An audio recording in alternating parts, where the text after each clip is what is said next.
Buen día, República. Espero que estés bien, espero que te encuentres bien. Estarás ahí en algún libro. En la Constitución de la República estás escrita.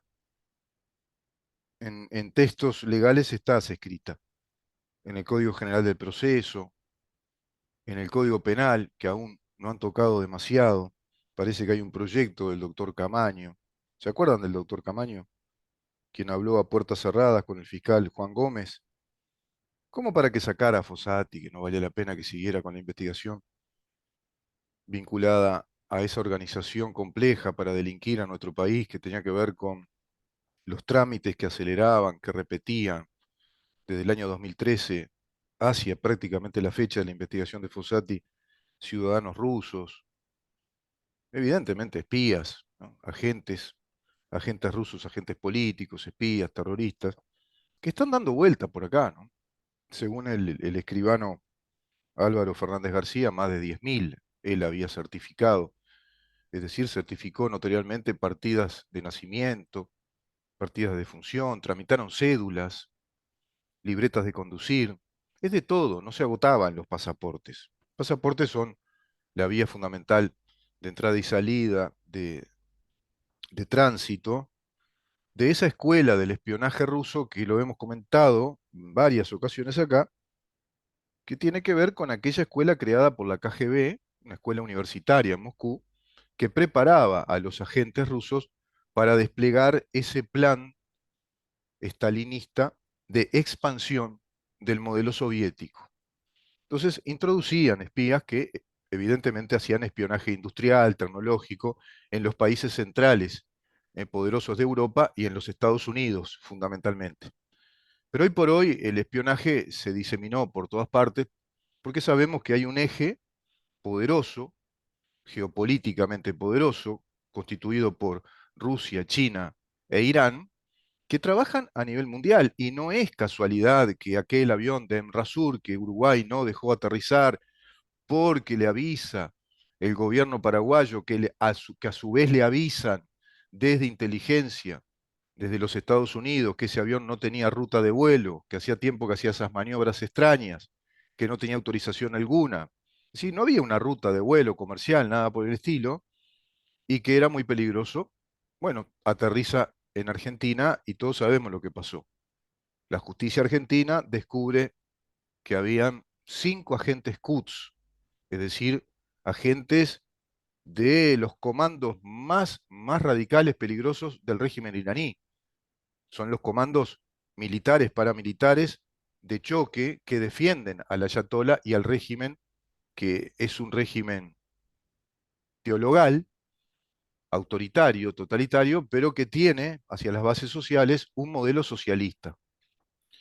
Ese régimen está coaligado con Venezuela, estaban colaborando con, por supuesto, militares venezolanos que estaban aprendiendo cómo trabajar en la región, así como Irán trabaja en el Medio Oriente, desestabilizando zonas del Medio Oriente a través de Hezbollah, a través de otros grupos, también radicales, y estos son los agentes especializados en espionaje, etcétera. Eso es lo que está pasando en estos países.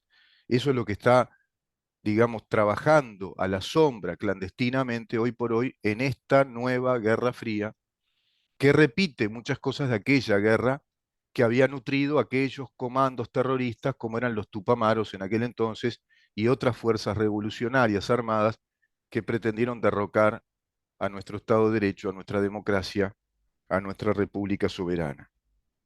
Hoy sucede lo mismo, de modo más complejo, en un ajedrez mundial que se complejizó y en el cual tiene gran cuota parte de culpa el propio Occidente, con sus corrupciones, sus corruptelas, sus empresarios corruptos, sus corporaciones de grandes capitales corruptos, que han implicado este compromiso con estos, digamos, terroristas de Estado, con estos totalitarios, como es Vladimir Putin y Xi Jinping y el régimen iraní.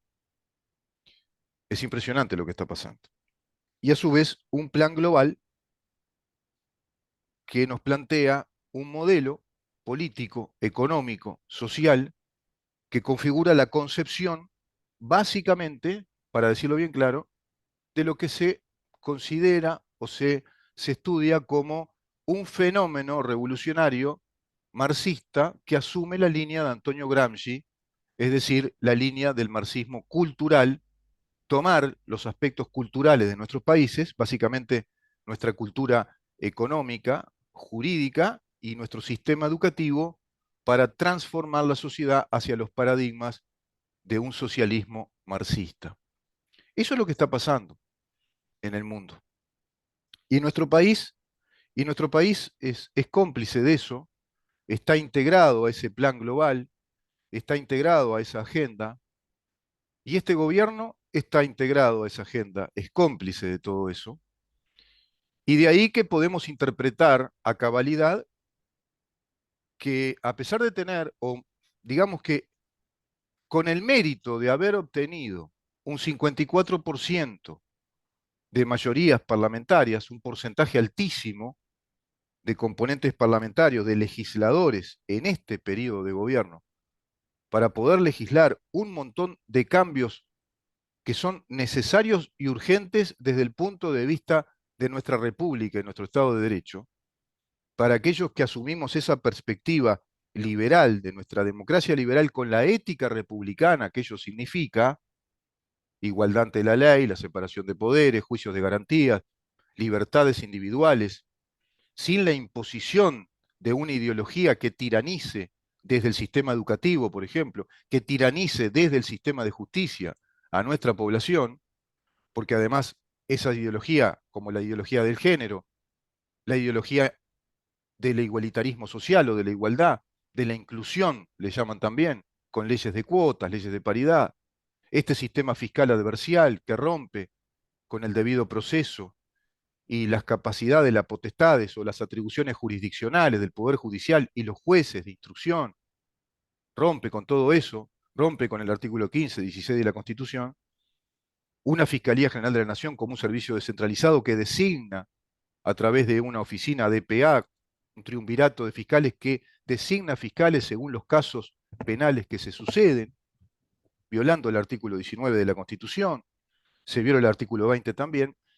Todo eso, más el sistema colectivista, corporativista de las relaciones laborales, con esas mesas tripartitas hacia los consejos de salarios, tanto para la esfera pública como para la esfera privada, este sistema que legaliza, que da un marco legal autorizando y reconociendo en exclusividad para esas negociaciones de las relaciones laborales a los sindicatos únicos que integran el PICNT, sindicatos únicos que son fuerzas políticas del Partido Comunista que trascienden notoriamente la actividad sindical y que son hace mucho tiempo una expresión de fuerza política y de fuerza política de negociación y condicionamiento de las políticas económicas que pueda asumir cualquier gobierno que se manifiesta en esta historia contemporánea desde la primer presidencia post régimen de facto, es decir, la presidencia del doctor Julio María Sanguinetti, a la fecha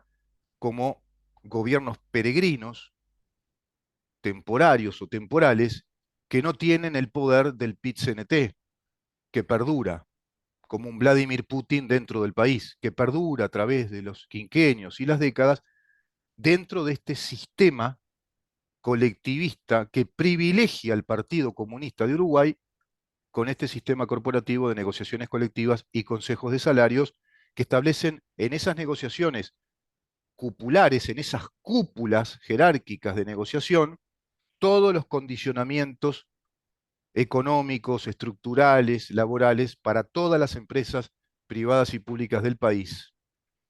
¿Qué te parece? Todo eso no se desmontó en este gobierno, no se legisló ni un ápice con estas mayorías parlamentarias para modificar todos estos aspectos que son sistémicos y estructurales y que le están dando un perpetuo poder a la organización marxista del Partido Comunista de Uruguay. Esa es la verdad de la milanesa. Esa es la verdad. Por lo tanto, los episodios que se vayan dando, como el que narra el colega Rodríguez Pupo, que es muy interesante lo que él dice, son simplemente eso, son episodios o decantaciones inexorables de este sistema de fiscalía, por un lado, ideologizada, integrada a un sindicato de fiscales también integrados al PCNT, por otro lado, un sistema de educación con un FENAPES que es un sindicato que presiona y que está integrado al PCNT, por otro lado, sindicatos como por ejemplo COFE y los sindicatos de cada una de las empresas públicas del Estado. COFE para los de la Administración Central y cada una de las empresas públicas del Estado, empresas estatales, tienen sus sindicatos, todos integrados al PICNT. Y ya estamos viendo hace tiempo que hacen lo que quieren, desde romper la chimenea de la refinería de La Teja a querer romper la planta de Portland en La Valleja, hacer paros, ocupaciones, violando abiertamente la disposición de la LUC inclusive, pero con un gobierno muy débil, que todo eso lo deja transcurrir y allá a las cansadas, por reacción, se espera que un fiscal dé una orden de desocupar tal lugar y allá va la policía, una policía que en repetidas ocasiones va a desalojar, como pasó, ¿se acuerdan? Con los piquetes y la ocupación en aquel periodo zafral de exportaciones en el puerto, ocupando precisamente en esos momentos. Cuando viene el frío ocupan la refinería de la Tablada, ocupan en las distintas plantas del gas para que no tenga gas la gente en pleno frío. Y siempre es lo mismo, siempre es lo mismo. Y así un país no puede avanzar porque esto está muy alejado, está en las antípodas de lo que se pueda concebir como un modelo económico de desarrollo, que en su momento hablaremos de lo que significa un modelo económico de desarrollo. Pero claro, tendrían que leer a Schumpeter, tendrían que leer a Rostow, tendrían que leer también a los maestros de la escuela austríaca, de los que tanto habla Milley, por ejemplo, para entender de qué se trata un modelo económico de desarrollo. Tendrían que entender qué pasó con el Plan Marshall después de la Segunda Guerra Mundial. Tendrían que entender que ahora toda esta consecuencia bélica, desastrosa, con países europeos y Estados Unidos en un proceso inflacionario, tiene que ver con esos descuidos, de no entender, de no interpretar las lecciones que la historia da. Y Uruguay evidentemente no tiene una clase política original, estudiosa, que le proponga al mundo soluciones de vanguardia, como en otras épocas lo tuvo en algunos ámbitos, por ejemplo en las ciencias jurídicas, en la construcción del Estado de Derecho, por eminentes juristas que tuvimos que ya no tenemos. Es muy grande el deterioro en este país, es enorme. Y el deterioro se va dando a través de décadas, desde que Ronnie Arismendi convenció al sistema político de que existiera la CNT y a su vez que existiera una universidad con un cogobierno por distintos órdenes y que fuera autónoma del Ministerio de Educación y Cultura, por ejemplo. Y el deterioro se da después de la concertación programática y cuando en aquel famoso pacto del Cocó se resuelve, desde la presidencia después de Sanguinetti se resuelve que exista este sistema de sindicatos únicos por actividad reconocidos por el Estado uruguayo a través de un marco legal que les permite integrar esas mesas de negociaciones colectivas y esos consejos de salarios que van a ser laudados por un decreto presidencial que va a ser totalmente reglamentarista, le va a decir a las empresas hasta cómo tiene que pintar las paredes y qué jerarquía laboral y qué escalafón laboral tiene cada uno de sus trabajadores, y aquel es para poner tornillos, el otro simplemente para operar la computadora, y el otro para limpiar los pisos, el otro para cargar y descargar, y no le pida el empleador otra tarea porque va a ser demandado, porque desobedece ese marco de todas esas cláusulas, esa cantidad de puntos reglamentaristas que se negocian en esas famosas mesas de negociaciones colectivas para laudar todo eso en los consejos de salarios a través de esas tres grandes cúpulas corporativas que son los sindicatos únicos con las cámaras empresariales y el poder ejecutivo representado a través del Ministerio de Trabajo y Seguridad Social. Eso es lo que le reclama la OIT a Uruguay.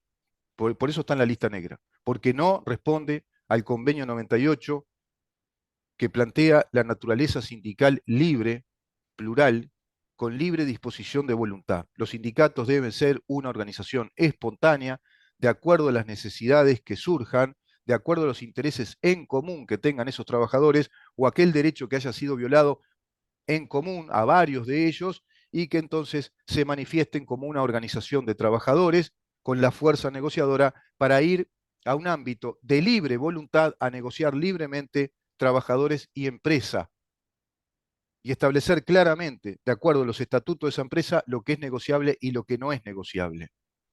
Entonces ahí abrís a un campo de negociación libre que a su vez obedece al principio general que informa nuestro Estado de Derecho, que es el principio jurídico de la libre determinación de la voluntad o de la autonomía de la voluntad. Cualquier contrato que vos realizás está sobre la base de la libre disposición de tu voluntad. Por eso somos seres capaces que tenemos ciudadanía y estamos emancipados de la patria potestad y somos mayores de edad con plenas capacidades para desarrollar actividades comerciales, civiles, políticas, etcétera, y establecer compromisos contractuales. Pero esos compromisos contractuales obedecen a la autonomía de nuestra voluntad.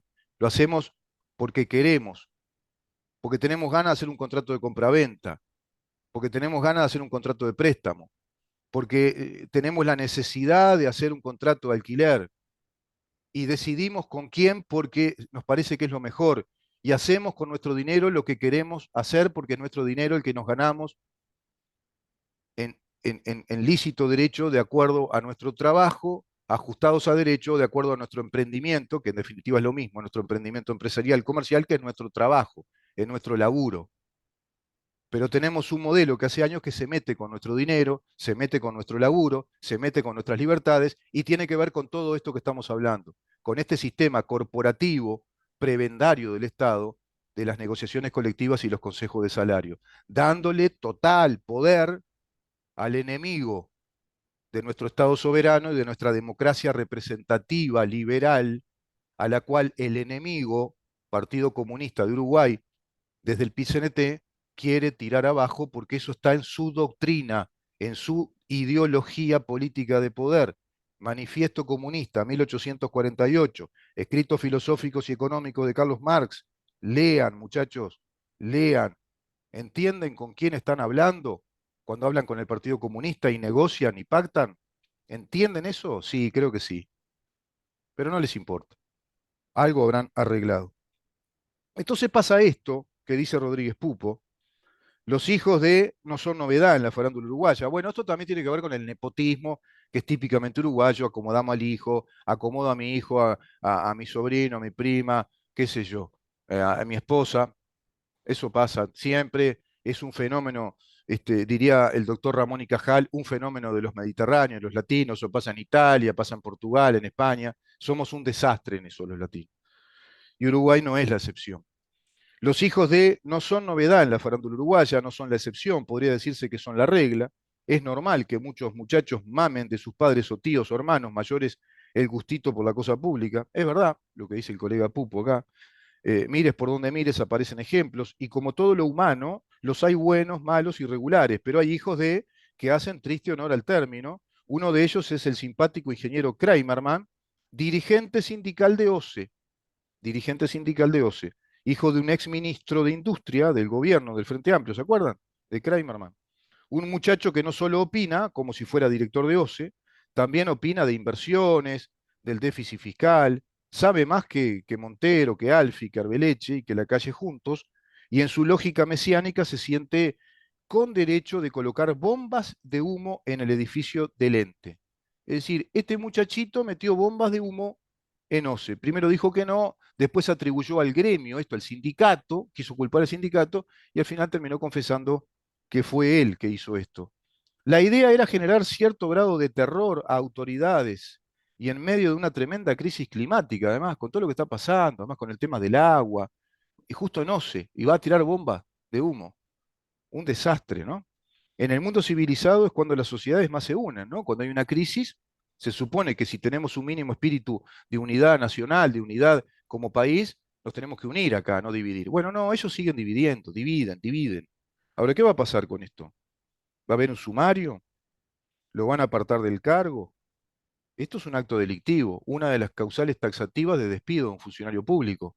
¿Lo van a despedir? ¿Va a ser sumariado? ¿Va a ir a un juicio penal? Vamos a ver, vamos a ver. Esto no tiene, repito, esto es un episodio, ¿eh? Esto es un incidente, esto es la punta del iceberg. Esto es simplemente una anécdota respecto a lo que es sistémico, a lo que es sistémico y que no cambian. Pues si no tuviera este sistema, estas cosas no pasarían.